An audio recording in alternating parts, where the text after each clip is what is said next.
So Nancy, thank you for being patient, and Pure Cleaning and Nettie and Andreas, if you guys do have questions, you guys can now raise your hand again. And I promise you, I'll get to you guys right after Nancy. So unless somebody raised their hand before. But Nancy, hold on. So hold I'm on, hold on. Oh, sorry. Hold on. Watch this. I learned this at the Matt Higgins Zoom. Okay, spotlight. Boom. Look at this. There you go. Lovely. I'm actually Pure Cleaning too, so I just changed my name because then you can recognize me. So you didn't lose anybody. Thank you. if you have your cleaning business name, awesome. But put your first name, because yeah, I want to talk to you rather than Pure Cleaning, because I don't know who Pure Cleaning is. I know who Nancy is. Right. I guess this is probably going to be one of those things that you're like, other people probably know it more, but I just want to circle back to the OSHA thing. And where are people finding the information of how to be compliant? I keep searching and I don't know how to be compliant. And I think, judging by like a lot of the reactions, I think either people just know it and they're not talking about it, or other people are just as clueless as I am. So cool. I'm bringing Brian up here because I saw Brian make a more informed answer than I would know on this. So Brian, I think I unmuted you. Yeah. So two parts. Like, where would you go to find it? So in California, we have Cal OSHA, so it's like state specific that regulates it, but they don't actually regulate residential cleaning. There's some guidelines. There's like a sheet that they have for like how to prevent slips or how to do things like that. Some stretch. I actually recommend stretching before things like that, but it's not specifically regulated the way like construction workers would require, before they go on a job site, a 10-hour, basic OSHA course or anything like that. It's just not regulated the same way. California has specific laws, like right to know laws, MSDS sheets for chemicals, things like that, and some basic things you should have available to your cleaners at all times. My recommendation would be to some of these organizations don't move fast as far as like building a business and sales and these things that, where like following Logan is way more valuable. But locally, you'll have organization that's attached to the Small Business Administration called the SBDC, Small Business Development Center, usually attached to a local college or something like that. And they have free consultants for your business that you do like an intake call. And then they are really great for these types of tactical things, like knowing local, state laws and helping you navigate some of those things. So if they don't have the answers, they connect you with another business in your area that might have a similar set of challenges. So chances are you're probably overthinking it too much, because if you're just residential, not janitorial, not doing that, there's probably not a whole lot of regulation on it. But as far as those basic safety things that are required, go local, because unless you have somebody that's super experienced in your area, they may not know the right answers. So Brian, I got a follow-up question. Thank you for that. You marked a difference between residential and janitorial service. So in your experience in California, residential cleaning, does OSHA how does OSHA impact your business, if at all? They don't. Okay. It's best practices, basically. Okay. To my knowledge, and what I consulted with the Small Business Development Center, and then I had access to an OSHA through one of the companies I did business with through an OSHA consultant, and there was nothing that we were being held to as long as we followed those basic things they need to have access to, and all the like our chemicals are labeled, would they have a safety manual, they have our cleaners have a card that has local hospital poison control number, things like that. That's it. Yeah. And do you know the distinction between what they consider residential versus janitorial, as far as even that they're a little bit vague on that and not sure, and that I think they defer a lot more to the type of contract that like the janitorial would have. So if it's just like loose, like light office, there's almost no regulation on stuff like that. So Okay. Cool. So if in California, which if we all think that California is the strictest state when it comes to any sort of employee type situations, if it doesn't apply in California, check with your which recommendation is to check with the Small Business Development Center, the SBDC. That's the recommendation, Brian. Is that right? Yeah, and they'll definitely have, if they don't have the answers, they have the access to that. Cool. And I'll throw a link. I think I threw it in the group for a similar question. I don't know if that's just this one, but I'll throw a link in the chat. There's like a little locator. You can find your local branch of that. Cool. Thank you. Yeah. Nancy, thank you. Brian, thank you. Cool. How do I do this here? All right, Pat. What's up, my friend? I think I lost you here. Hey, what's up, Logan? What's up, my dude? How we doing? Pretty good. So I've had more of a personnel management question. So People? You got a people yeah. problem? Freaking people. Bunch of So like, why don't you just be a solo cleaner forever, bro? You weren't even a solo cleaner. You didn't even clean once, did you? well, tell the truth. I've Tell had the to truth. because people don't keep no showing, you know. You're one of those people who doesn't even like to clean, huh? I hate cleaning. I'm lazy. Lazy. So you'll never be a millionaire if you're lazy, bro. So I've had supervision, like supervisory roles before, but more in the military. Mhm. So it was like it's a different structure, right? It's more like do what I say and kind of like shut up and just do it. So so it's kind of like my approach to managing people. So like, but now like works really well, doesn't it? so like now I'm trying to find a better way to manage like the actual cleaning team, and then my VA. I just hired a VA trying to help offload like a lot of like the admin tasks. But I mean, I went through like the course for the VA hiring and all that stuff. So I've onboarded them, but it's more like how do I communicate and manage with them on a day-to-day basis in order for, I guess, to set the proper expectations. Like how do I make sure they're doing what they're supposed to do, and just how to communicate with them better as far as on a daily, and like how to push our goals moving forward. And the same thing with the cleaners, just because, yeah, it's kind of I don't really have a set schedule as far as like communicating with my cleaners either.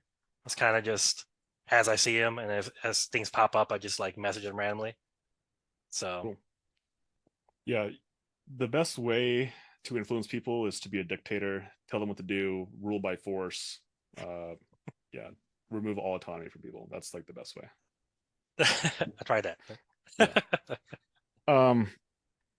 The problem with having the power to rule with consequence is that it works in the short term. In the long term, you'll find that you'll churn people out because like it does work, but not for very long, right? And so you're in the military. I come from a military family, so growing up in alignment with the like, shut up, do what you're told, you know, was a way of life for me. And transferring that into business, I found was it worked in the short term, right? Because ultimately everybody on here is on here for a reason, is because they want freedom, and they're simply using business as a vehicle to attain that freedom, right? Freedom for money, freedom from time, freedom to be with who you want to be with, when you want to be with them, and the freedom to do what you want to do, right? And so ultimately when you rule with force, you take away all freedom, all autonomy. And so sometimes, like, the easiest thing for you, Pat, in this situation might be to take that 18 ways to never build a $1 million cleaning business and like literally write down all the opposites. And it's the same thing in this. It's like, so what are all the ways that I could get somebody to actually hate me? Just tell them what to do. Be negative. rip away all freedom, autonomy, nitpick, nag, right? It's like write all those things down because that probably comes natural to you. Mhm. And then that's okay. It doesn't make you a bad person. It makes you a human. It makes you a human who was trained that way. And then just take the opposite of it. It's like, okay, so what are the opposite of all those things? And then practice those things and understand that the first time you do it, is it going to feel natural? Is it going to feel good, Pat? No. The first time you're like, somebody doesn't show up for work and you're like, thank you for showing up. And they were 5 minutes late. And you're like, that's what you want to do. But you're like, hey, I appreciate you showing up. They're like, okay. And then the next time they show up only 3 minutes late. You're like, I appreciate you showing up. Right. And the next time they show up on time, and then you actually reward them for doing what they should be doing. You should be doing that. Now I'm going to reward you. Blasphemy. Okay. Right. And All the things that people should be doing, reward them anyway. Reward them for doing what they should be doing. kind of piggyback off that. Is that what they mean by, or what you mean by building a culture in your company? Like, is that like in a practical sense, that's how you build culture? Yeah. You build it with reinforcing. I mean, you can build a culture. I mean, so like we can take culture as just a word and we can put a positive and negative connotation on it. Like there is negative cultures and there's positive cultures. If you want to build a culture of empowerment, if you want to build a culture of where people can make autonomous decisions, where they don't need you, Pat, where they can get out into the field and they feel like they have the confidence to be like, I can make a decision here and Pat's not going to yell at me. He's not going to fire me because I made a decision even though I didn't know the right answer. Like if you want to build a culture like that, then you constantly need to create reinforcing. You need to reinforce their behaviors through by you reinforcing them with words, with your actions, with positivity, of being like, I thank you so much for making the decision. I appreciate that. I'm curious, like why, like what was your filter?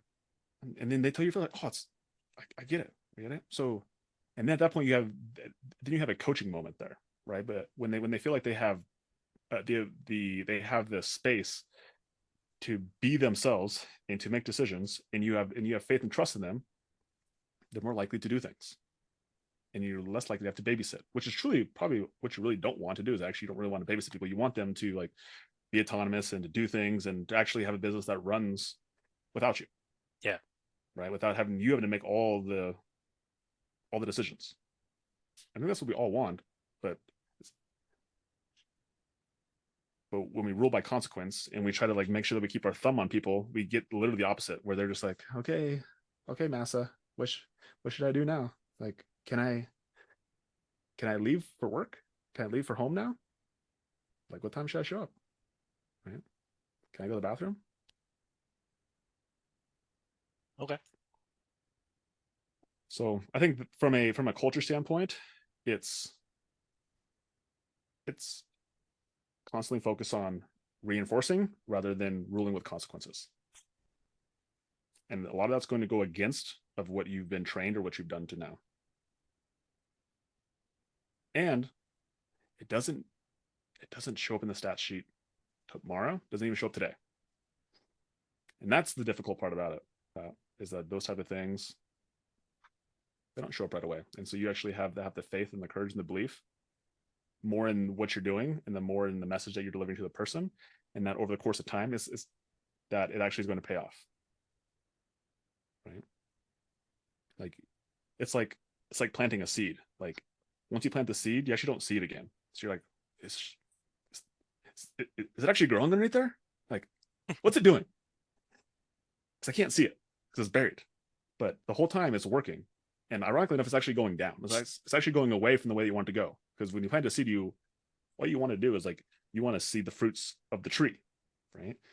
But it takes time, right? There's a nurturing of that seed that happens below the surface that nobody can see. Only you. Got And it. that's what this is you doing the nurturing of employees, VAs,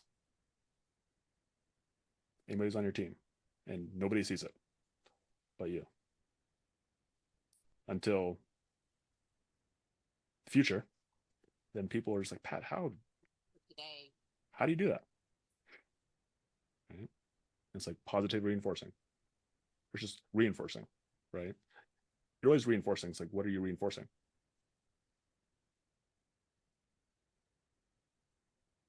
So that's more like pie in the sky.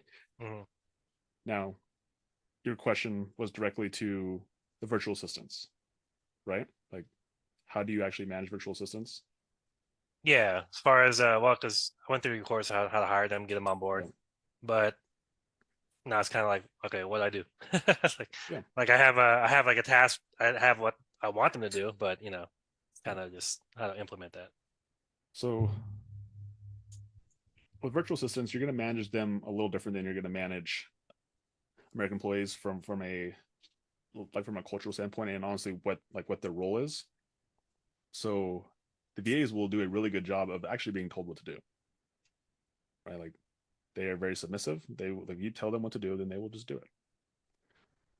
And so being really clear on what you want your virtual assistants to do, from laying out like a standard operating procedure of, you want them to do payroll, or you want them to do lead nurture, giving them like specifics of exactly how to do that. And we found in our business, if you guys have seen the example VA tasks sheet, is that we do a screen flow, we show them exactly what we're doing, and then we'll put any sort of like links to softwares, passwords, and then even any verbal descriptions below that, to increase the probability that the VA can do the job as well as possible without needing to communicate with us, right? And then at that point, it's just you set an expectation of like, is this something that needs to be done daily? Is this something that is just a one-time task? Is it something that needs to be done weekly? And so we're able to help manage our VAs with doing reports. So they report out every single day. What they report out on is dependent on their role, right? Sometimes we just want to report out on them as humans. So it's less sometimes about numbers and like, what was it when you had today? What did you struggle with today? Or what can I help you with today? Right? So what was it when you had today? What are some challenges you had today? What do you need help with today? That's like a 3-question framework that we used when we first started hiring VAs, as a way that we could just communicate with them and we could see what they need help with without them having to like raise their hand and say, I need help. Or we could also see like what they were winning at, what they enjoy doing. Okay. So that's a really good framework. I'm not even sure if that's in the training anymore, but that's how we used to do it. Now we actually have more critical drivers and KPIs because it's specific for our cleaning business. But if you don't have those yet, then you can just use that 3-question framework, and works really, really well for you to be able to build a connection with your virtual assistant. And ultimately, that's all we're trying to do, is whether it's virtual assistants, whether it's with cleaners, whether it's with office, like the more connection that you have with them, the more trust they have in you, like the more leeway they'll give you. Basically, the more mistakes you can make without them jumping ship. And the truth is, we're all going to make a ton of mistakes, and so we need a lot of leeway. And the only way to get that is when we have built up a lot of trust, and that comes from connecting with the people who are on our team. That's it. Got it. Appreciate it, man. Yeah. Well, dude. What else you got? That's it. Cool. Yeah. Appreciate you, my friend. And that Black Friday play, be on that for next Tuesday. You really like it. I'll be there. How many people? So you sent that text that Brian put in there. How many people did you get to? 4 4 people. And out of how much money did that make you? contacts. 4 out of 100. You got a 4% conversion. Yeah. That's really good. How much money did you make? What, more 800. 800 something out of a few bucks. So like, not You bad. try harder. How much did it cost you to send those texts? Maybe like, I don't know, 60 cents. Oh my gosh, it's pretty good ROI. Yeah. Yeah. Cool. Pat, I appreciate you, my friend. All right, man. All right, Lamar. What's up, Lamar?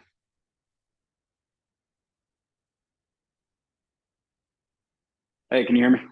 I sure can. Sure can. Sure. I can't spotlight you. Oh, there you are. Now I can spotlight you. There we go. I got your video Yeah, on. What's up, dude? there you go. So I'm just trying to figure out. So to kind of give you a background, I'm literally in the same exact role that you and Katie were in.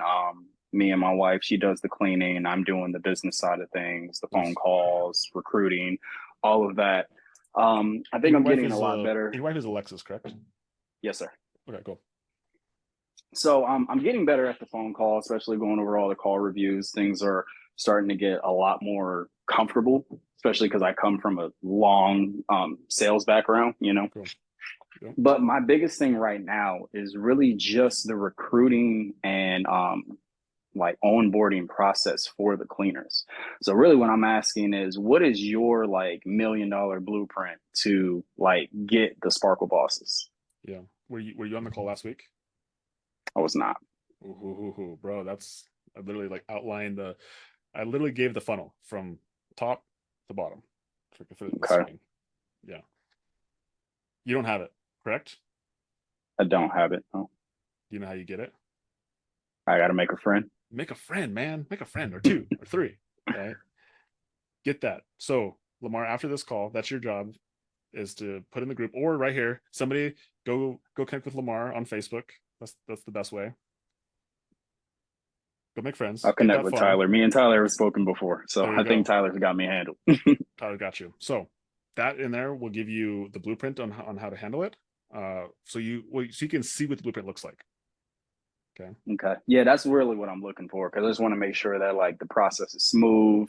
I'm only bringing on people who are like core value fits, and then that they're Yeah. actually happy to be here, opposed Cool. to just scrambling trying to figure everything out. So when you get that sheet, you'll have a blueprint to push people through. Now, the one thing I heard you say that I think is important for everyone to hear this too is that you have to slay some dragons before you get to your princess. Okay.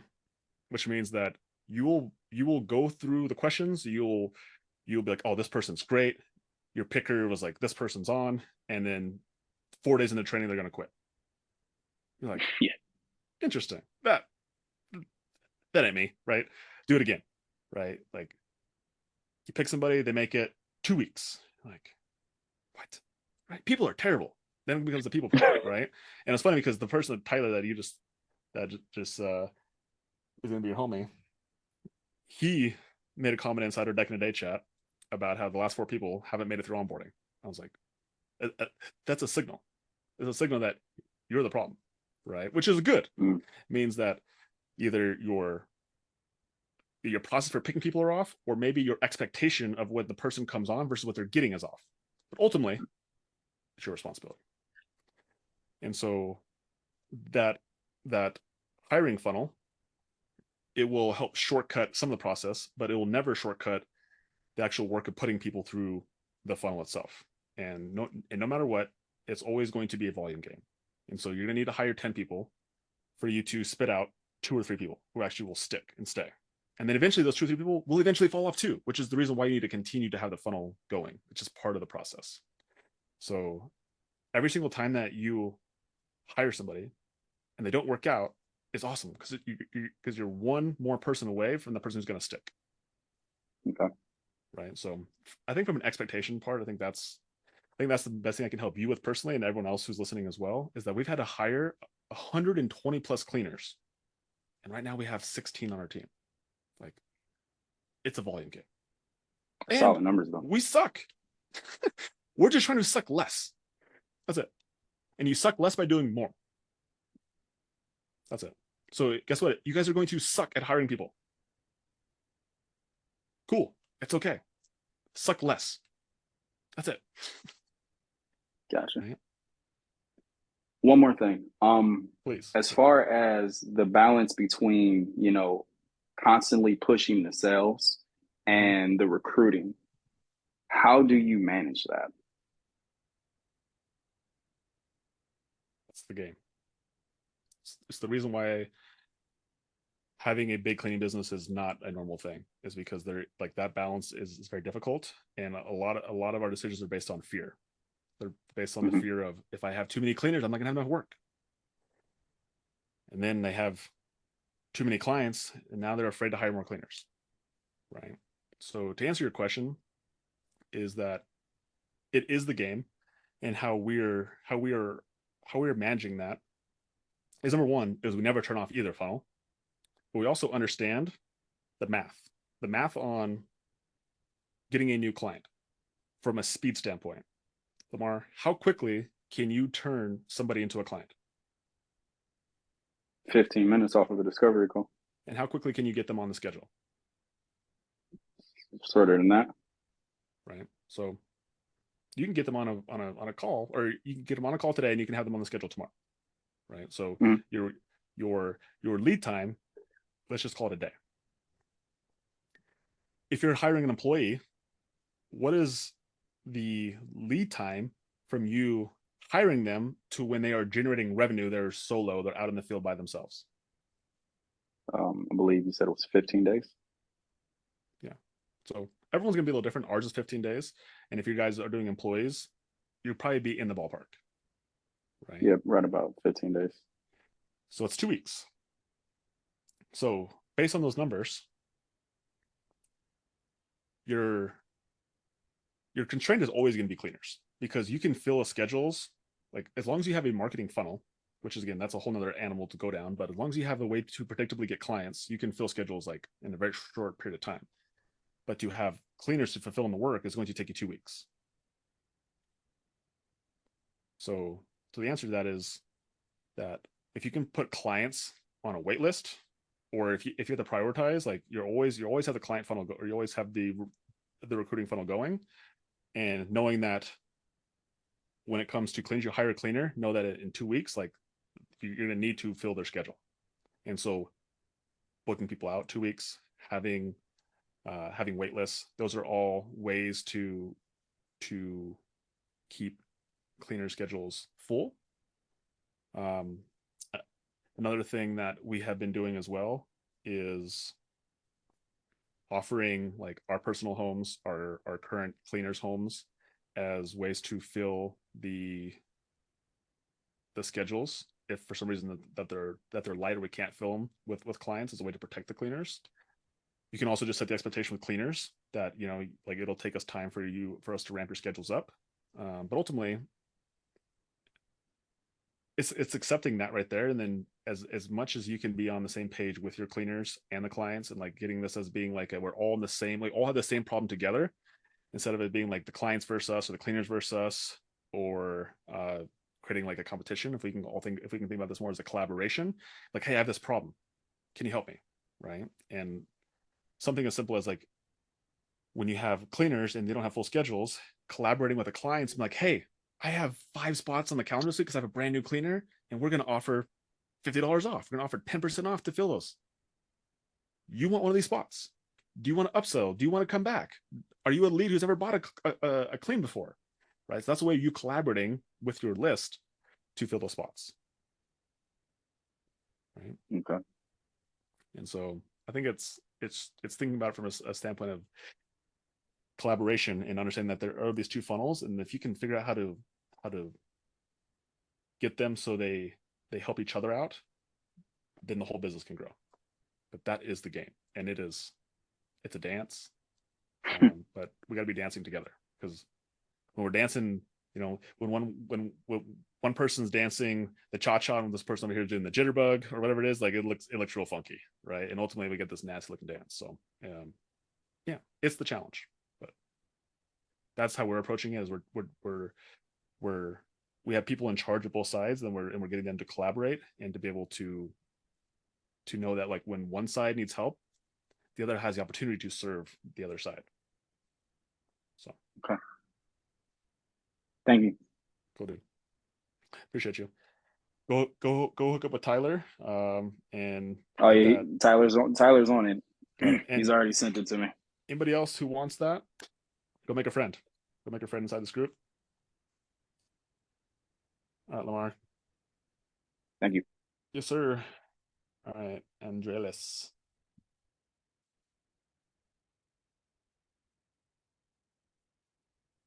Hi. What's up, Hi, girl? I'm How you sorry. doing? Hi, how are you? I'm doing amazing. Nice to meet you. Nice to meet you too. Well, this is Nika. She's like Oh, Mika's a all over liquor. the place. So, well, my question was more about the model of how how it's the best way to quote the services, like by flat rates, by hour, or by square feet, because sometimes that's a struggle I have when I'm giving a quote to a customer. So it's hard to tell like how long it's gonna take us as a team to do a job. So I don't know if there's anything that can give me like a more straightforward way to give a customer's quotes. Great question. So let me just get a little more feedback, or let me get a little more background on you before I start directing information at you. How long have you been in the cleaning business for? Just a second. Can you hear me? Yep. How Yeah. long have you been in the cleaning business for? Yes.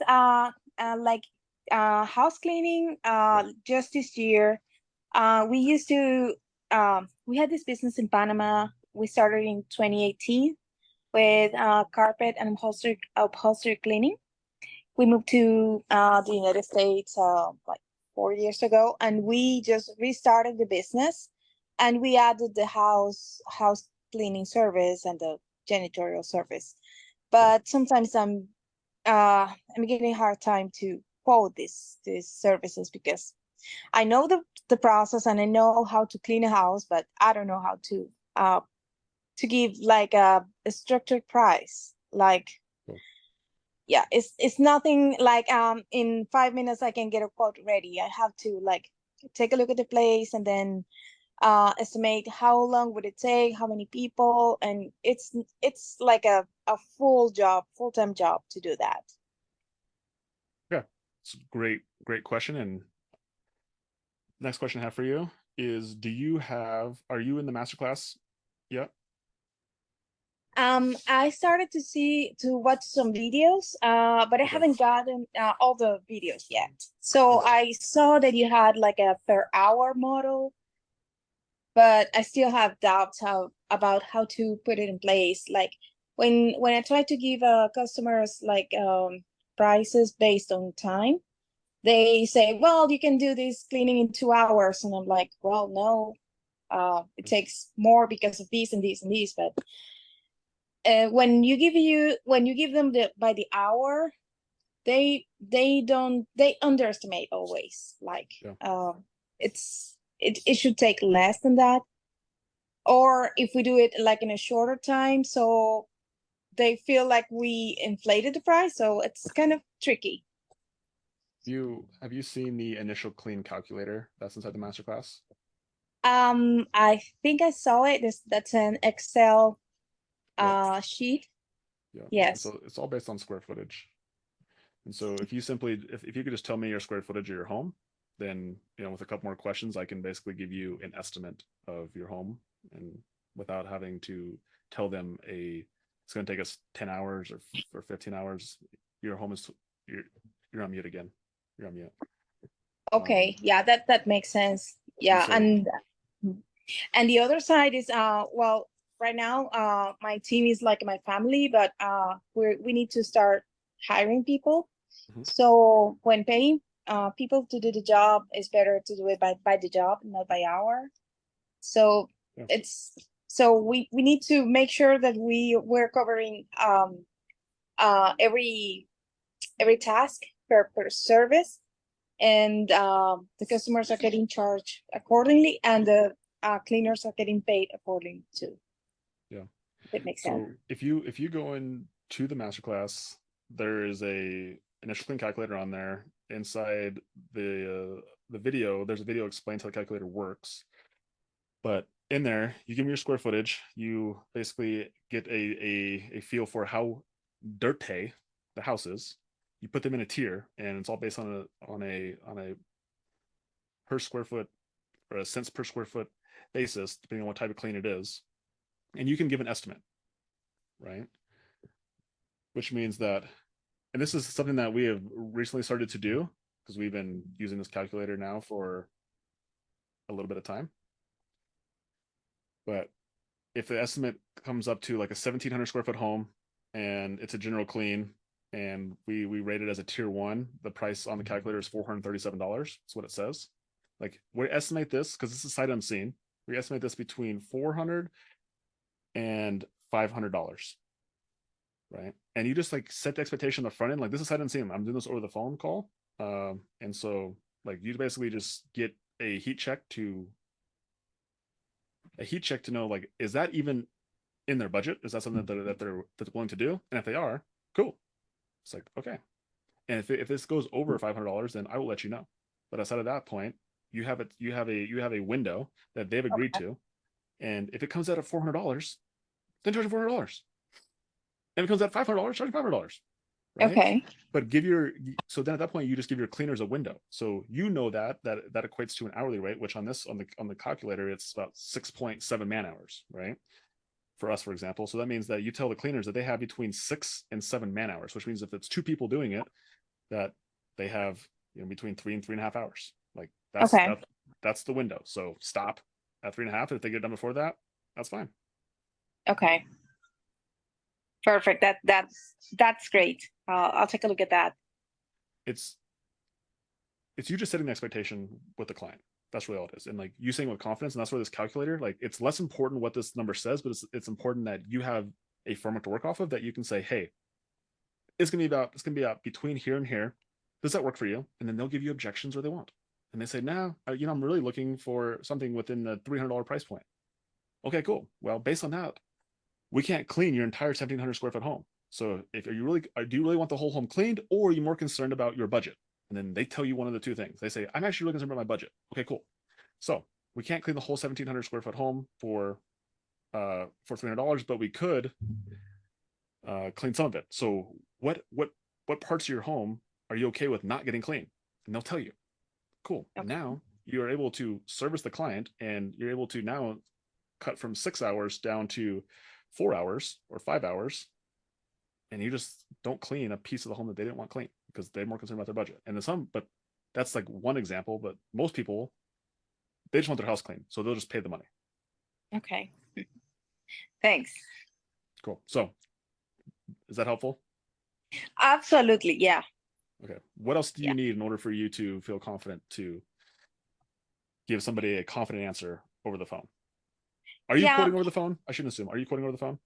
I'm trying to not to, because if you give them like a quick answer, it's much likely they won't hire you. That's what I've learned the hard way. So I try to capture most of the information on the phone. Try to get the address so I can take a look at the house by on Zillow, and and go from there. And I'll say, well, you had your estimate within 15 minutes, and if you have any questions, you can call me or you can text me at this phone number and go from there. If you want to schedule your service, just let me know. Yeah. I'd fight you on that. I have more evidence of the first way working than the way that you do is working. Okay. Yeah, I agree. I agree. I mean, we've been doing that these for like a couple of months. Yeah. So this is where you get the choice that you can lean on our business personally, but then other people who've used our system as well now. And like, if you just give somebody a phone over the phone, if you give somebody a quote over the phone and you're able to have them make a decision while they're on the phone, the probability of them committing to a clean is much higher than if you get off the phone and then try to send a quote and then have them do it on their own. Like, your percentages will drop drastically. And I'm looking at our numbers right now. Like, we have signed, like, we have got 1,383 clients who have become clients of ours, and not a single one of those have been in-person walkthroughs. So we do not do in-person walkthroughs. Okay. Hold on. Yeah, that's fantastic. Let me pull that back for a second.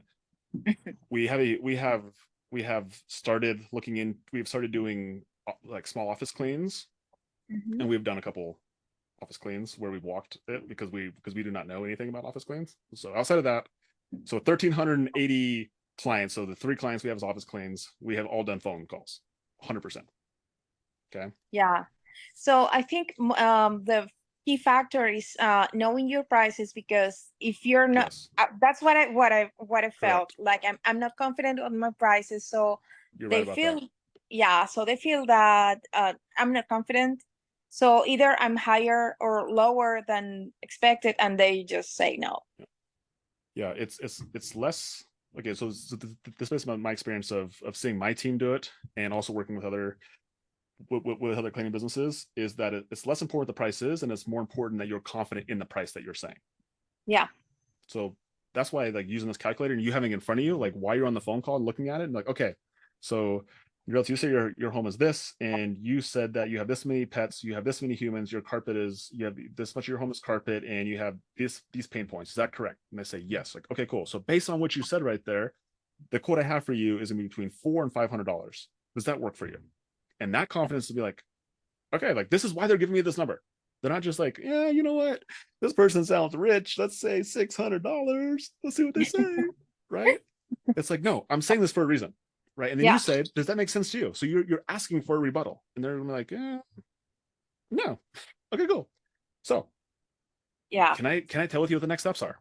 And they say, sure. I'm like, okay, so here's the next steps. I'm gonna do this, this, and this. And you should expect this, and this. I need to get your information. I need to get this, and this, and then we move on. Right. But you're right, 100%. It is you. And then that's why, like, using this tool right here will help you feel confident to say these numbers. Whatever the numbers are is less important to the confidence that you say it with. Yeah. Yeah, that sounds very accurate. That's what's happening. So yeah, when I'm not confident on my price, it looks like I don't know what I'm doing, or Yep. I'm not knowledgeable in front of the customer. So yeah, I'll work on that. I got a question for you. Do you want help? Do you want to be held accountable, or do you want to just feel good in this moment? Like getting help. Yeah. Do you want to be held Yeah, accountable to actually making this thing work for you? I want to make it work. Yeah. Okay. I'm gonna have you be brave, and how many people on here right now? There's 30 some people on here. So I'm gonna hold you. You're gonna be held accountable by the group. Okay. Okay. On your next phone call that you do you have the ability to record your phone calls? Okay. I'll figure it out. Okay. I don't have Okay, that so tool. I want you to. I don't want you to. I want to help you, and how you can help yourself is that you can record your next phone call. You can Okay. record it, so you can get help and feedback on the call from other people inside this group. Before you do Sounds that, great. I'd recommend that you go in there and you look at this quote calculator, and you go over the script. Have you seen the phone script that's inside the masterclass too? I haven't reached that yet, and I Okay, have to perfect. be This is honest. good. This is good. This is good because all the problems you're having, they're right there in the masterclass. Like, there's a script that you literally can just like read the words, and there's a calculator that will give you prices that you don't have to make up. And you can feel very confident in. Yeah, because I don't have that problem with carpet cleaning or upholstery Yeah. cleaning. Yeah, because I know my prices, but There you go. with house cleaning, I'm like, oh, I'm lost in the woods. Cool. And that's exactly why you're on this call. That's exactly why the masterclass is there. That's why it's all for free. You literally can go in there and you can get the script for free. You don't have to pay anything. You can grab the calculator, it's free. And you can post inside the Facebook group with a recorded call and be like, hey, here's my call. Like, I'm just interested in feedback. And Okay. I bet you people would help you out. And you're an entrepreneur in other businesses, so you understand the power of accountability. You understand the power of cheating, right? Like, just cheat off somebody else who's already done what you want to do. Like, if I wanted to start a carpet cleaning business, and trust, I'm coming to you. Like, give me your script, give me all your tools. Like, I don't know what to do. I don't want to figure it out. You know how to do it. That's it. Yeah. Cool. Yeah. Cool. Okay. Nika's Appreciate happy. you. Welcome to the. Yeah, he's happy. We're all happy. Welcome to the group. Thank you. All right. What's up, Steph? Hey, hey, how's it going? Good to see you. It's been a minute It since I've has seen been. you. You've been here. Yes, I've been I've missing. seen you. Yes. Um, so I want to kind of piggyback on Pat's question and segue into, or I guess the internal problem that I'm having, which is delegating and removing myself from certain situations, but also retaining that connection Yep. with the systems and the proper channels of communication in place so that I can still keep my finger on the pulse, so to speak, and have that relationship with my team that I love having without them constantly going directly to me and circumventing a VA or whatnot. So I guess it kind of piggybacks on Pat's question, because you talked about connection and making sure that you have that. Yeah. But you and I have talked at different points about the delegation aspect, which I'm getting really good at. Yeah. What's the problem? The problem is now that I've got these things delegated and these new channels, it's like teaching old dogs new tricks, so to speak. Okay. So what's the problem? Getting them to use the appropriate channels. So And not give me an example. Like we use Slack. I have Okay. different Slack channels for different things. Something as simple as like, hey, don't DM me, post it in your management channel, which is Yeah. me and my virtual assistant. Okay. And so what happens when they do DM you? What do you do? Reply in the management channel. Is that what you do? Yes. Okay. So what's the problem? I don't want them DMing me. Yeah. So I think Because what I am you're doing working on is right. Right. Okay. So they're DMing you, and then you're saying, "Hey, ask me this question in the management channel." Mhm. And then do they ask you over there? The conversation continues there. Yeah. And then, a few days later, hey, I'm going to DM stuff. Yeah. And then just so is the expectation that they should do it once, and then they should know? Maybe that's where my question is, like how long because yes, the core value premise is that you're flexible and that we're going through all of these changes, like probably so many other people in here are, that procedure today might change and tweak again next week. Yeah. And they have been troopers with the changes because they are core values matches. So I'm just trying to, I don't want to be, sorry, like a tyrant. Like, hey, get your act together. We got to do it this way because there are so many moving parts and a lot of them are changing. Yeah. Okay. Yeah. I mean, I think what it sounds like to me is that there's just an expectation of like you say it once, they should do it they should do it the first time. I think the expectation I have is that I will say it as many times as I need to say it, and I just believe that they will do it once they actually hear it, which might take it 5, 6, 7 times of me saying it.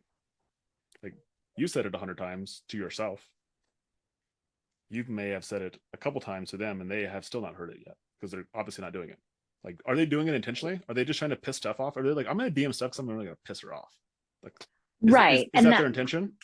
No. Okay. Not what I think that their then, intention is. Then it just needs us. Then the feelings of the ego and the just I said this once. Dang it, they should know. It's not been once. It's been more than once. Whatever. I said it 10 times. Dang it. Stupid freaking employees. They don't freaking pay attention. They don't learn anything. What? I should just do this myself. Back to rule number 1 of making sure I don't build $1 million business is like you should just stay solo. Let's just do that. No, let's do that. Let's just do that because there ain't no good people out there. They don't listen. I had to tell them 10 times for them to do something one time. It's so stupid. It was so stupid. So to me, it sounds like an expectation problem, right? And again, like it's you focused on them rather than focused on yourself. So it's like, what can you continue to do to positively reinforce them to communicate with you the way you want to communicate with them? Sometimes that's extinguishing channels, and sometimes it's like positively reinforcing them, like every single time that they do message on the right channel. Like, are you positively reinforcing them, or is that just an expectation that they should know what they're doing? Kind of when I said to Pat, like, are you rewarding behavior that just should be done rather than over like rewarding above and beyond behavior? Right. Okay. So the focus right now is on them, like changing them. That's very frustrating. You have kids, right? Just one. Frustrating. I mean, no, she's young. She's like a baby, right? She's really young. Yeah, she's Yeah. a baby. Yeah, well, they're still frustrating, even at that age. But kids are very frustrating. Like you actually have, it's actually what I talked to Pat about, is that you actually do have control. You actually can just like tell them what to do, and it works. About this long. Right. Same thing with employees. And so it's actually really frustrating. So when you decide to focus on, how about I just change me? I change my thoughts on the situation. When I change my thoughts, then all of a sudden my emotions change, my actions change, I get different results. Mm-hmm. Much more fun game.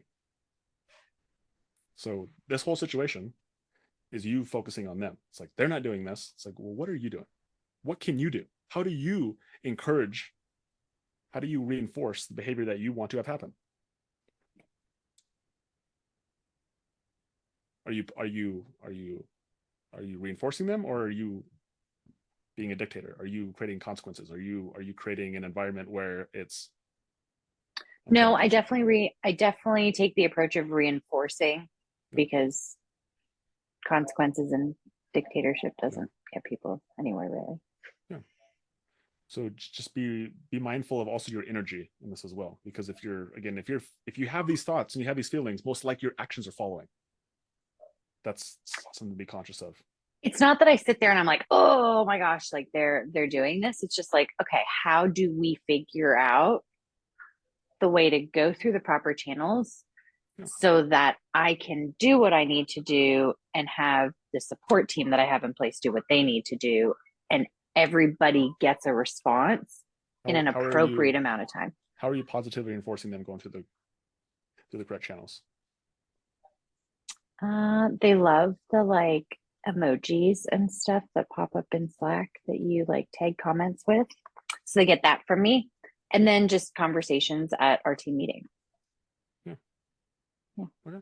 Like great pictures in the photo channel, guys, or whatever. Yeah. So back to the original question then. So what's the problem? Well, I guess you identified that it's the expectation problem. And who's responsible for that? Me. Okay. Yeah. So what actions can you do that when you catch yourself with an expectation of, here's the ideal situation, mm-hmm. here's where we're at, you focusing on what's called the gap between those two things? How do we catch ourselves in that, and then taking like, here's where we're at and here's where we came from, and then we can focus on the gain we've made over the last couple of weeks, which you're kind of going in between a little bit. Like, mm-hmm. How do you do that?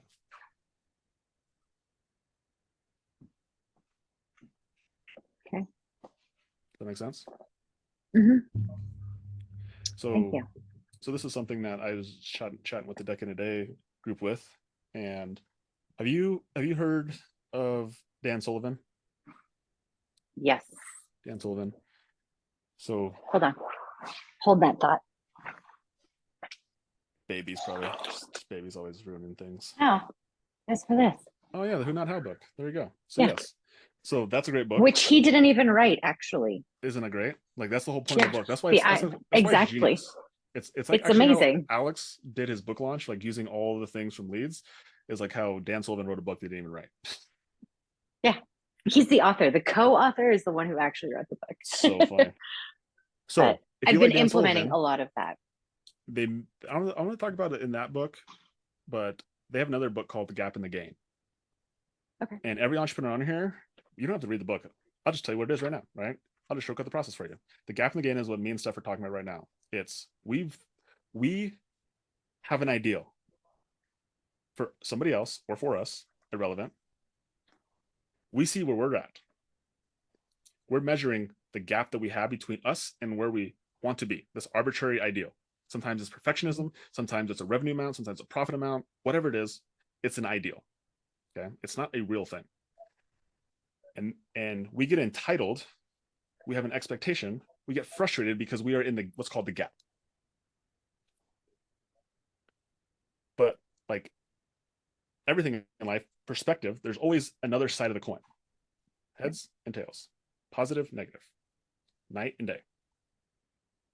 Gap, the other side of gap is called gain. We're still here.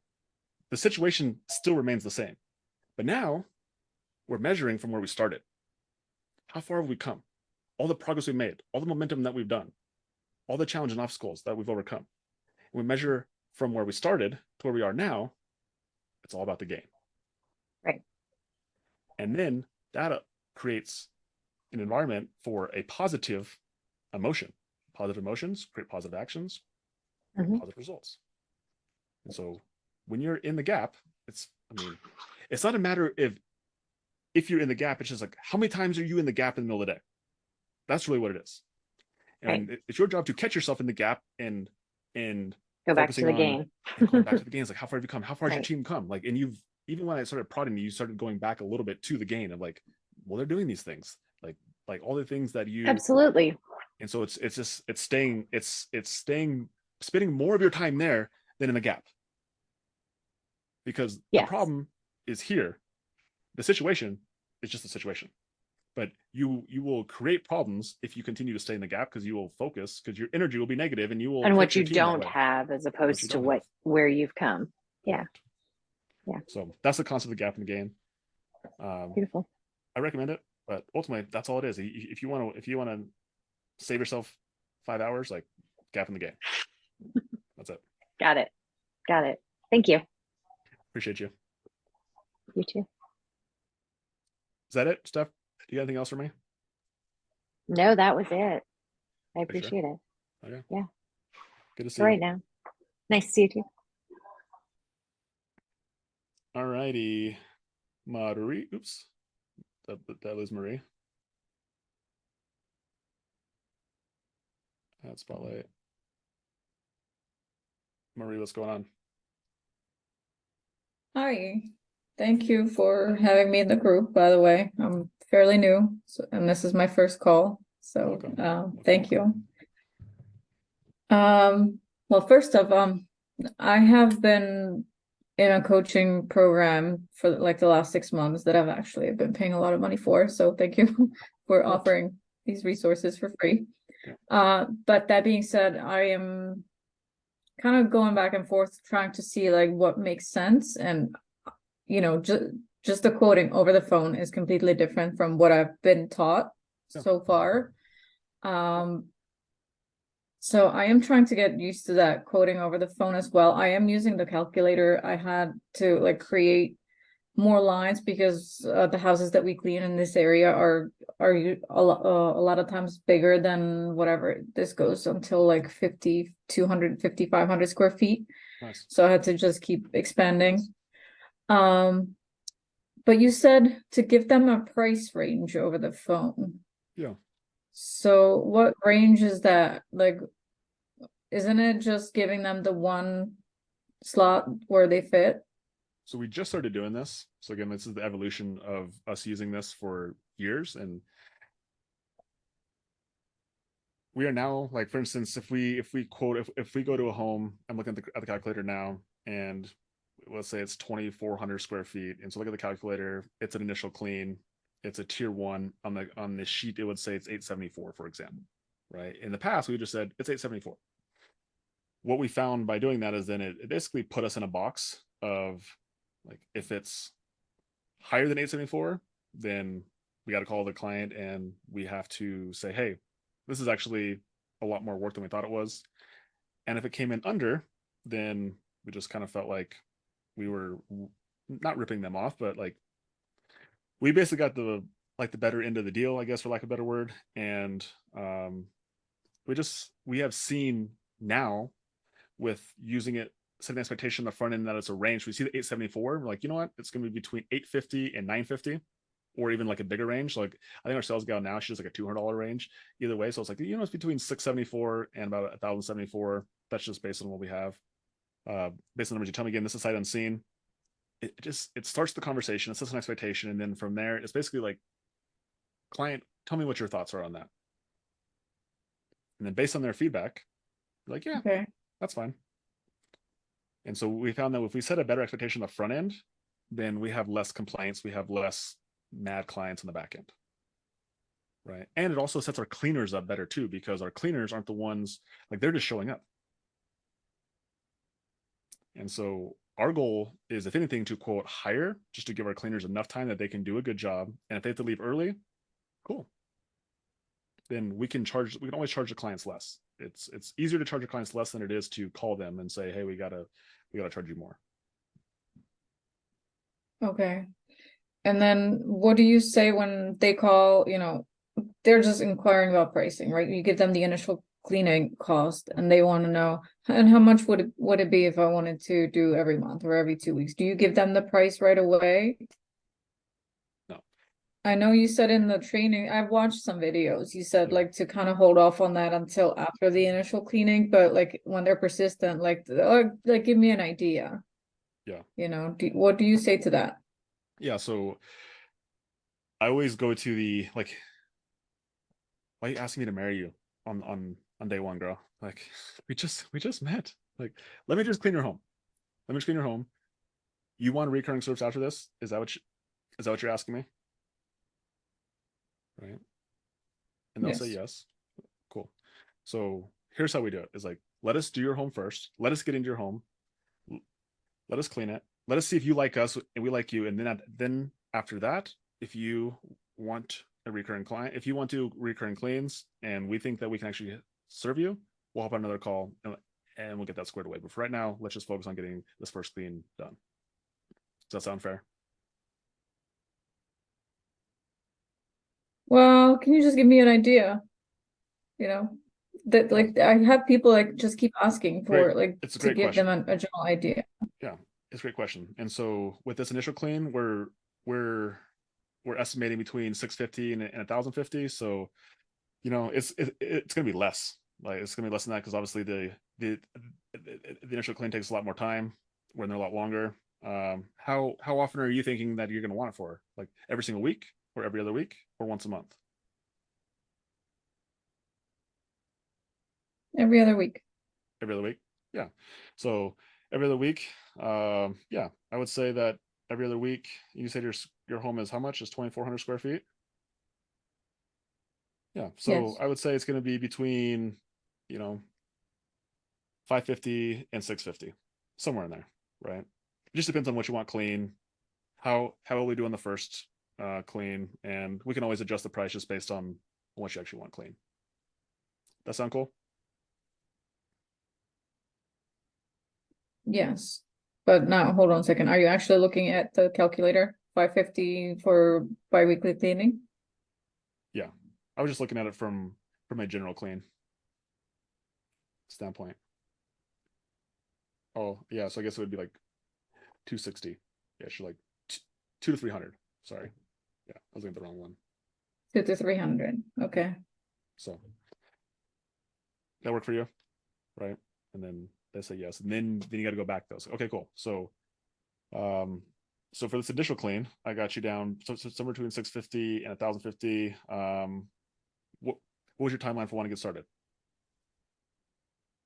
Right. So then at that point, you just assume the close, and then you get them to move the conversation forward of like, when are you looking for this? Okay. I also like that you suggested that if they don't like the price, you ask them to cut out some part of the house to still make the sale. Most people's the pain of somebody going in, like getting on another phone call and talking to their cleaner, is much higher than if we actually are just listening to the client and we're actually trying to solve their needs and like see what the problem is. We generally can solve that problem almost every single time. But we got to be listening for what the client really wants. Sure. So what do you say to those, like, oh, I gotta talk it over with my husband? Yeah, you're always gonna get those people, right? It's fine. So I think it's less concerned with those type of people, but just understanding that. I mean, I'll play the game with you. Okay, cool. Like, what do you like? So what's your biggest concern? Is it the price? Is it the time frame? Is it me? It's the price. Okay, cool. So what were you thinking? I was thinking somewhere around $300. For a deep clean? For like just the first cleaning, doesn't have to be a full deep clean, just the standard cleaning. Yeah. Okay. Is that something that you've had cleaners before, or is that just the price that you had like that was your budget? I guess I'm just curious where you came with that number from.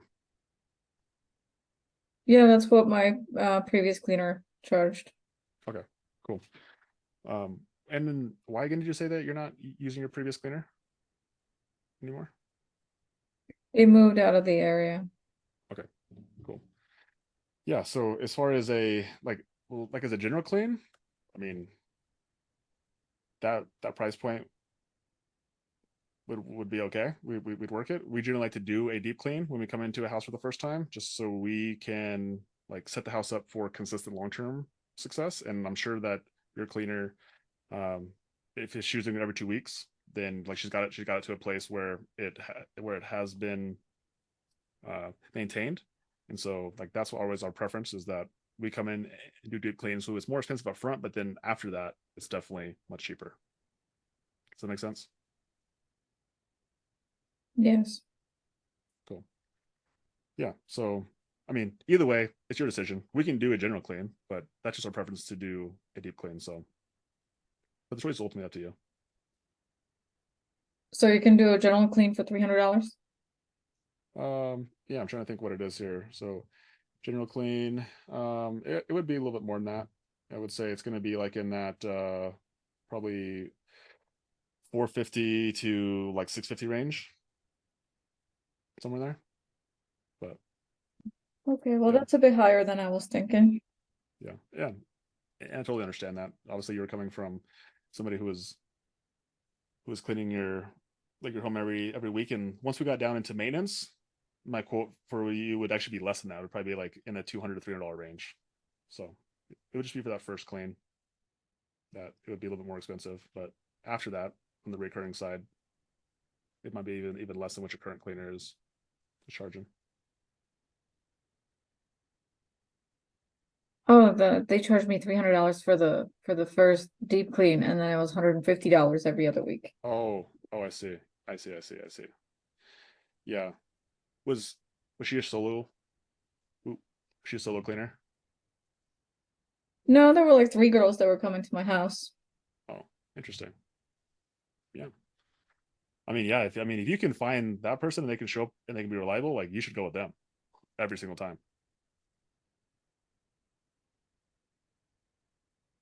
Yeah.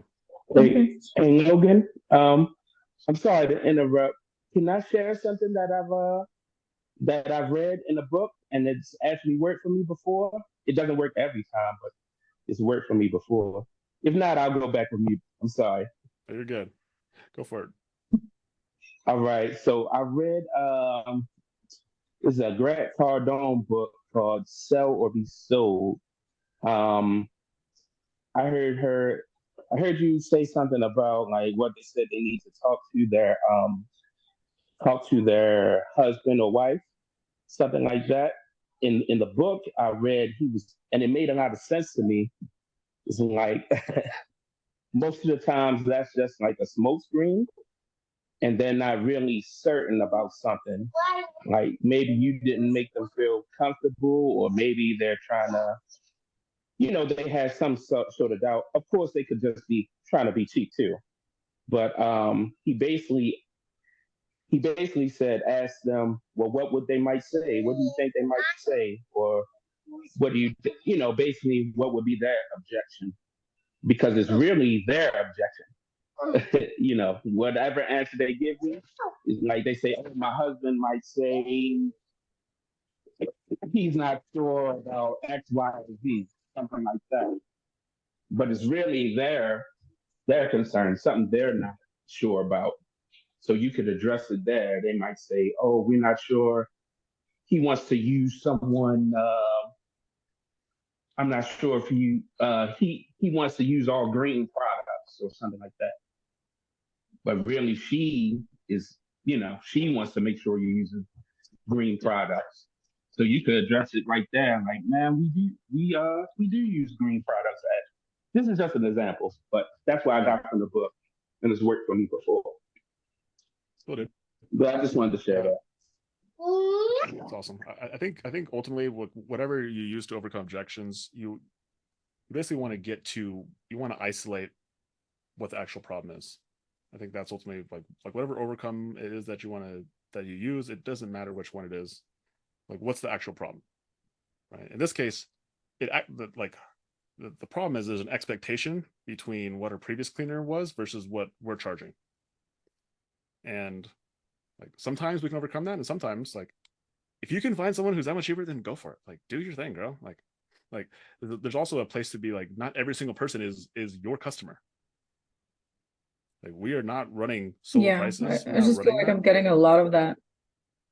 Yeah. And then this is where like tracking your data. So when the easiest way to mitigate are like making emotional decisions, which is one of the things that is in the 18 ways to ensure we never build $1 million cleaning business, is we literally like we act only on our feelings. How we do the opposite of that is we have data. And so my advice to you, my challenge would be to you is, and you'll see this inside the group, is that post your numbers. So if you're actually having a problem, then post your numbers in the group. How many leads you're getting, how many of those are getting scheduled, how many of those are showing up to their scheduled appointments, how many are closing, what's your revenue produced for the upfront closes, and then using that as a way for us to see what the constraint is and then work at it, right? Maybe it is your sales skills. So then I am tracking all my leads. Yeah. Yeah, I'm tracking all my leads and how much I closed for and all of that. And actually the last 4 days were great. I closed 4 customers in the last couple of days. So on how many sales calls? Let me pull it up.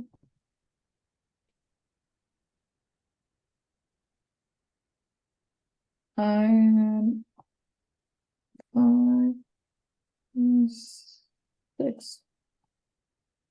6 calls, 4 Yes. closed. So again, like it's a small sample size, but like we could obviously go a larger sample size. But let's just say you closed 4 out of 6 in the last week, for example. I'd be like, why are we talking about sales? Like, that's not your problem. Like, let's look at some other numbers, right? Maybe we just need to get more. Maybe you actually need to get more no's. Like, maybe you're charging too little for the people that you're coming on to. Maybe we just need more leads. But that's why it's always nice to have the overview of a bigger view of the business and more numbers, so we can actually look at what your constraint is. Because in this example, like, we're literally like we're just making mouth noises about something that's not a problem. Like, it's not a problem, but we spent now 15 minutes. No, like I definitely. Like, just because Yeah, it's no, just because it it's is a a problem, problem. just Like because it's a problem it doesn't mean was it's your just the last business' couple of biggest. days that were good. Yeah. So this is, we're back to the data. I am It's like, tracking the full months. So yeah, no, like if I have the full months, I'm tracking separately recurring cleanings and one-time cleanings. And yeah, I'm just now getting used to switching to over the phone from going in person. yeah, and it sounds like the last couple It's days has getting been better, good. but yeah, I am Very good. still reviewing your videos. Yeah. So kind of like what I was telling to Lamar earlier, it's just practice. It's just reps. Like, you can never skip reps, and you have reps that there is some transfer from in-person to phone. Like, you've done in-person sales. Like, there is some transfer of skill, but there is a skill to sell over the phone. And so the only way to close the deficiency on your skill level is just to do more of it. So yeah, definitely. But yeah, like, it's working. Awesome. Do more, and then understand that you're not going to close 100% of people. And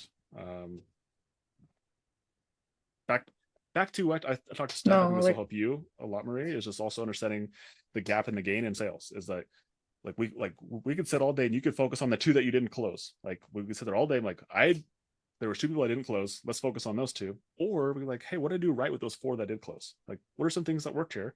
How do I do more? Yeah, no, I'm super happy about those 4. Yeah. So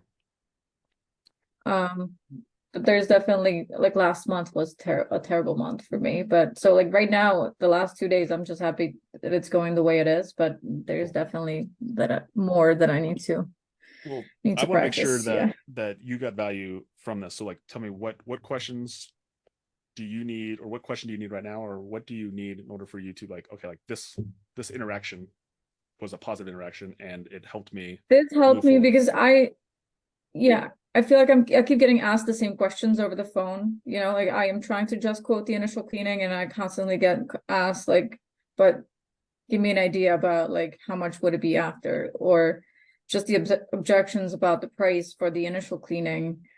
I'm gonna start giving a price range. Yep. And I like the idea of cutting out some of the areas of their house. You know, what's the least of the priority if it's like getting closer to their budget, in order to just close the sale and get in the door. But awesome. Because before I was basically like, well, this is the price, and if you can't pay it, you know, then you're not our customer. Yeah, it's good. I think when you start to see a lot of the same things, again, we as humans, we always want to look outwards, and that's always a good sign to look inwards. Is like, okay, what am I doing? If I'm consistently getting the same objections, am I consistently getting the same types of people? Maybe it's not them, maybe it's me.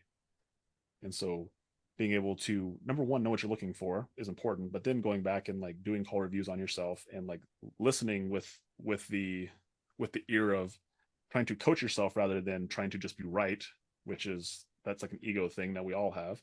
But if you can separate those things, like I'd rather have the right outcome than be right. No, I'm recording myself, of course, Good. and then I'm always like, oh my God, I messed up. I didn't say the right thing here. Like I should have Awesome. said this, you know. As long as you as long as you continue that and then get the reps in, it's the gains, right? You'll consistently make progress, you'll get better, you'll have more confidence, and that confidence will be portrayed on the phone. Because the one different element that we have from doing in person versus over the phone is that in person we can have energy, we can have like, there's a different aura we can give, where like on the phone it's like people, they're only hearing you, and so your confidence has to exude over a phone call, rather than in person. It's a little bit, it's much easier to exude confidence. So Yeah, it's I definitely feel more confident in person. Yeah, everybody does, until you get good with this thing and you realize that you can do a lot more damage with this thing a lot faster, way more efficient. Right? So yeah, Marie, appreciate you. If you need anything else, again, use the group, and it was great seeing you on here. Thank you. All right, Nettie, I see you. I see your hand up and down. I see you practicing. So hey, I'm here. What's up? I was almost to say I had to go, but it's okay. I will ask my question. It's also kind of the same thing. So I've actually done really good with closing deals in person. Sure. And the reason why I did is your very reason is, yes, you can show confidence more in person than on the phone. I haven't really ever did them on the phone. Like I've never really closed it on the phone. I don't think I couldn't. I just think that's my business is obviously smaller. So I've just done it so they see me. They know who's going to be, they see me, right? Is that good or bad? It is.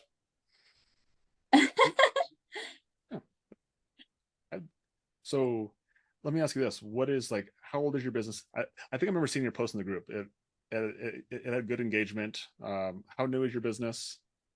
Or how old are you in this business? Okay, so it's 2 years in business, and then 1 year before I actually started the LLC. So I actually just went out there and found clients on my own, cleaned on my own, and then I got to where I could hire on people and things like that now. So we're doing really good. But how many employees do you have right now, or how many cleaners do you have? I have 5. Okay, cool. I have 5, and then we just barely hit the my goal was to get 50 clients a month. So just barely hit that. That's not counting the like the commercial work on the side. That's only counting residential. Nice. And how big are your residential cleans? Like, are you generally selling a couple $100 cleans? Are they bigger cleans like $500-600? Are they weekly? Are they bi-weekly? Every 4 weeks? Like, probably without having like the data in front of you, but No, give me like so give me like a range of like what your average ticket is. If so you know that most answer. of the time they're bi-weekly. I have like 2 weeklies probably, and then like most of them are bi-weekly, most of them are monthly. Actually, most of them are bi-weekly actually, and then I still have monthly. So my homes are smaller. Yeah. So they're ranging 200 300. I have a couple that are like 300 500. I want to get $800 cleanings. So I'm looking in to get into those people's homes. Do you ever get like, I'm sorry to say this, but old people that they want you to clean their home, but they want it for like $150? Like, and I'm like, I'm sorry, that just doesn't work. Like, Yeah. and I know that everyone's not our customer. I get that. Yeah. I know that. So basically, when I try to get but into you these feel it, bigger right? homes, You still feel it. You still like, oh, this person's crazy. yeah, and I'm like, do you really expect us to come in here and do this for $150? Like, that's crazy, you know? Yeah. That feeling, so again, like so everyone feels that, Nettie, by the way. And so that feeling that we all have right there is when we're focused on the gap of what we believe, what we see as an ideal and what someone's willing to pay, and there's a huge gap and it's a huge frustration, and we're very mad about it, right? That's the gap, right? We could focus on the gain. It's like, you know what, I have lots of amazing customers. How many customers did you say you had? You said 50? Yeah, 50. Yeah, so like you got 50 customers, like awesome. Like, is there, focus on that, go to the next person. Yeah. Now I want 51, right? Yeah. So there you go. Okay, and then one more thing. I'm going to answer your question, by the way. Okay. I still want to answer your question about the in-person thing. So before you go to that, I think this is important. The reason why I asked you like the size of your homes is I always do back the math, right? I was like think about this from a math problem of how do I just turn a decision into data rather than me having to like have I think I should be doing in-person versus I think I should be doing over the phone sales. And so based on the math, a residential clean is like, to us, our lifetime value of each client is about $1,000. Okay. Okay, so that's what I see the math right here. Like, we've all-time revenue, we've done 1.2 million, or actually probably bigger than that. I don't even know what it is. Maybe this isn't right. I don't know. Our total lifetime value of our customer is $1,000, 1,007. And so when I think about doing a phone sale, I'm like, the amount of volume that we have to have is like, it's tremendous. Like we gotta have a lot of customers to have $1 million business, right? Like, we do 120, 130 cleans a week, right? Okay. And so in order to get that much volume, doing in-person sales, like we're doing 20, we're doing 20 something sales a week, which means that if I had an in-person salesperson, they'd literally be traveling to 20 different houses, like, and not all those people are going to say yes, right? So I see it from an efficiency standpoint that if I just get a no, that's 15 minutes where I can get a no and I can get on another phone call with somebody who could potentially be a yes. So will you close as many people, Nettie, over the phone as you will in person? No. But instead of you spending an hour, have you ever actually not closed somebody? You actually seem like somebody who's closed everybody. So like, I'm actually asking this. Yeah, I don't think I've ever not closed someone. Okay, that's fair. I was like, I kind of get that feeling from you. Like, you actually would probably close everybody. But there's other people out there who maybe do not close every single person. And so think about you going to somebody's house, spending a half hour walking through their home, maybe just say 15 minutes walking through their home, 15 minutes talking with them, 15 minutes of like thinking they're going to get a sale, and then they decide not to. And then you got to go to the next house. There's a lot of wasted time. Yeah, big time. And you could just hop on a 15-minute phone call and they could tell you no. It'd be so much easier. Yeah. Right? So I just look at it from economies of scale. And so really just depending on how big you want to grow this thing. And if you ever want to get out of the sales role as well, and you want to get your time back to lead your team, you want to lead your company, you want to have the vision of growing a bigger cleaning company, having a more scalable solution. Like if you do hire somebody to do sales, I promise you, they will not close every single person like you do. No. Like that's not going to happen. So from an efficiency standpoint, I would rather have a salesperson who gets told no twice on a phone call and then gets told yes, 15 minutes later, and just have that process over and over again, rather than having them drive out, no, drive out, yes, drive out, no, drive out, yes. Yeah. So that's the only reason that I would recommend doing in person or doing over the phone versus in person. That's not a problem you have right now. So like whatever you're doing is working. So just until it becomes a problem, keep doing it. That's my advice. Okay, and that's kind of what I was thinking. Because I'm not to where I need someone else to do it yet, but I know that if we grow as fast as I've grown just this year is crazy. Like I don't even know how I did, honestly. But I'm so glad that I'm in this group now, because you guys are teaching me things that I need to know when I get way bigger, where right now, if I try to think about that kind of stuff, it blows my mind because I have no clue. I had no skills before this. I've literally just got them all from doing it. But so, way to get it. Yeah, so pretty much, that's what I was going to say. Basically, when I do have someone come on to sales, I'm going to need to know a system over the phone for them to basically close the deals, same as I did. But also, how do I get into big cleaning clients? That's what I need to know. I mean, I have some big ones, which is very nice, but how do you get into those kind of people? Yeah, I would say that from a residential standpoint, if that's your aim, I think your big residential clients are going to be the big houses that are weekly. And so define big. Is it like, what is your definition of big? I mean, like, so sometimes we do, so again, on the 2,000 square foot home or whatever, I'll charge by square foot. I have in the past, like if they don't want me to clean some parts, then that's why they'll take it down. So that's why my cleanings are like 200, 300, because they're like, well, we don't even need this clean. Like no one ever stays here. And then when we clean the full house, I charge them their full square footage because I have to. Yeah. So they're good with that. But I mean like 3,000 to 4,000, even 5,000 square foot homes, like pretty much the commercial homes that I clean for the construction cleaning, like I want to find those to clean weekly. Yeah. So in my experience, those big ones, they come as a byproduct of like having a really big funnel.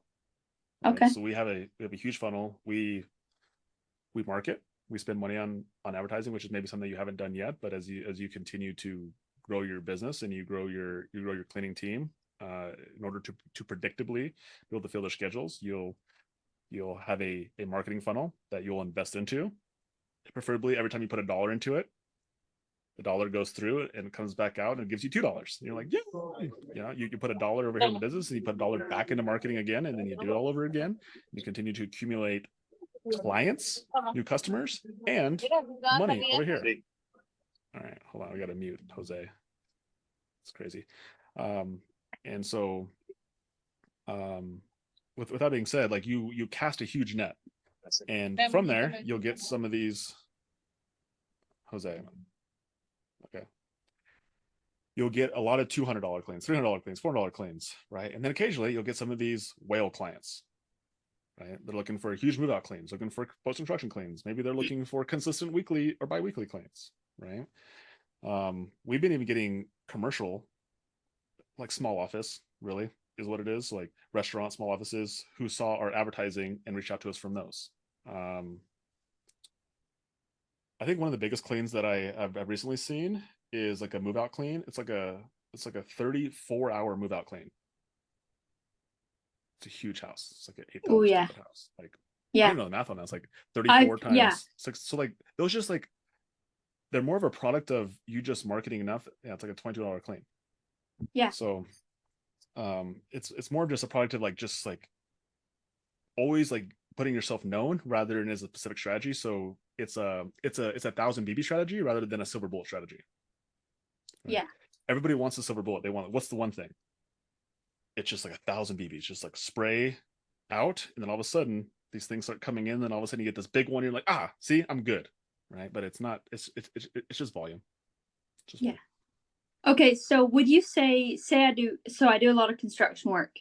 Yeah. Would you say that I try to get the owner of that house? It like say it's 8,000 because I have cleaned that house. I've Yeah. cleaned the house and did the construction cleaning on it. Should I go in and maybe like get a hold of the owner and say, hey, we're a residential cleaning crew. We can get in here, do this weekly, bi-weekly, give them the option, whatever, Correct. and then maybe do that somehow. 100%. 100%. Like if you're gonna Okay. have a contact information, like all you're doing is asking. Like it doesn't cost you to ask.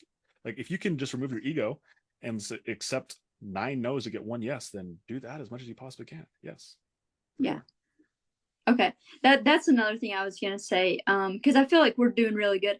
Also, I'm kind of all over the place, but because I've heard so many things and I was like crazy. But I don't have a website yet, and a lot of people think that I should, because a lot of people know me through Facebook and Instagram. Yeah. Should I keep using Facebook and Instagram? My Instagram is not very good, by the way, because I'm not good on posting because I'm so busy all the time, which I'll get better. But basically, should I just keep the Facebook and Instagram as basically a way that they can? I also have a QR code people can scan, get a hold of me at any time. So it's not really a website. Yeah. Is that good for now? Yeah. I think the less we label things as good or bad and just label them as they are. Okay. What is your goal? I want to go big. Like Okay. I want to reach $1 million. Do but $1 million companies have websites? Yes, I do. Oh yeah. So Okay. on your path to $1 million, are you going to need to get a website or something where people can like give you their information? Yes. Okay. So yeah. So as of right now, like because we are doing good, should I just keep the QR code and the Facebook for now, and as we get bigger, go into the website? Yeah. What is your business's biggest constraint right now from it going from 50 clients to 100 clients? Like, why aren't you at 100 clients?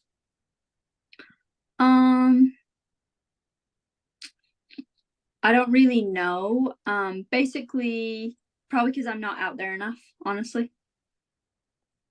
So and it's just me. Marketing. So getting known. Yeah. Yeah. Okay. So are you in the masterclass? Yes, I am. Have you gone through the marketing lesson yet? Oh no! So I'm only in your Facebook group. Where's the masterclass? Oh my gosh! See, this is why we're having this conversation. There's like a whole course that's free, by the way. That is literally. I've never done that. Yeah. So, Nettie, go into the Facebook group after this, and I will tag you in a post, or James will tag you, or someone in here. Someone please tag Nettie. Will someone in here tag Nettie right now in one of the posts for the masterclass so she can get her free account and get signed up. And there's a marketing section in there, and start with that. Right? Okay. And just understand that don't create a problem because you don't have a problem right there. Just like know what your next step is, that if you want to double your business, here's what you will need to learn, and then here's what you need to implement. And those are the steps moving forward. Okay. So, that sounds good. Thank you. Cool. Eddie, welcome. Thanks for hopping on here. I appreciate it. Thank you. Yeah, you too. All right, guys and gals. It's went on for 2 hours. A little overtime here. Still got people who hung on for the extra hour. All right. Yeah, someone help Nettie out. She's a rock star. Inside the chat, Nettie, there's the masterclass in there. I'm sure people have tagged inside the Facebook group as well. Go make friends with Nettie. She seems like she's somebody who is very friendly. Somebody to know, somebody who is already a superstar who's going to grow a big old cleaning business. Just awesome to see. Hopefully you guys got value. Again, we're going to be doing these calls weekly, except for next week. We're not doing a coaching call, but we're going to do a Black Friday promotion. That'll be on Tuesday. I'll put the link and all the information inside the group. Hopefully you guys got value from this. Thank you guys for all who asked questions. All you guys who were on here, the chat was blown up the entire time. It was fun. I had fun. As long as you guys had fun, we'll keep doing this. So happy Thursday, y'all. See you guys next week for a little Black Friday. Remember, be on that call because it'll be too late to watch the replay for you to be able to implement it. So we'll see you guys next week. Thanks, Logan. See you, Brian. Thank you. See you guys.